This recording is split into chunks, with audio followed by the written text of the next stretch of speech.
Et un peu partout, on tente d'éviter les grands regroupements de personnes. En France, par exemple, Bénédicte, on a annoncé la fermeture de toutes les écoles, mais ce n'est pas encore le cas ici au Québec. Et le ministre Jean-François Roberge, pour l'instant, exclut de fermer les écoles publiques. Mais il y a des commissions scolaires, Pierre, qui l'envisagent pour l'instant. Et déjà, on a vu tout au long de la journée qu'il y a des établissements un peu partout à travers le Québec qui ont commencé à le faire, majoritairement des écoles privées.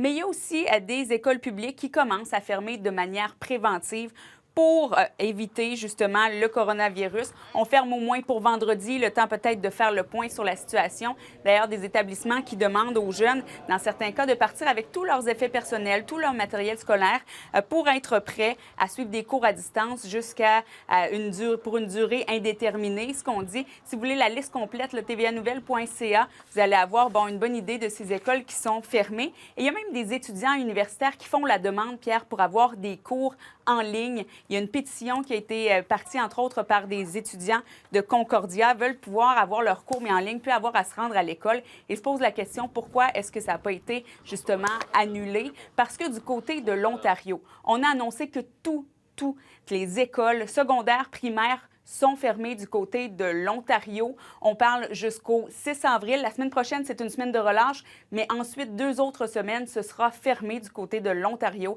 Alors, est-ce que le Québec suivra? On va surveiller ça. Et sur les marchés boursiers, Bénédicte, les pertes ont été colossales. Une véritable débâcle du côté des marchés boursiers. C'est comme ça qu'on a parlé. Une débâcle historique, même, Pierre, faut le dire.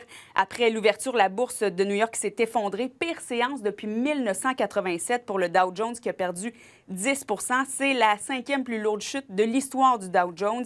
Toronto, plongeon de 12 %. Et même, là, je regarde des bourses du côté de Paris, de Londres, vraiment des chutes phénoménales. Et je vous laisse là-dessus, Pierre. On va regarder justement les indices boursiers de la journée.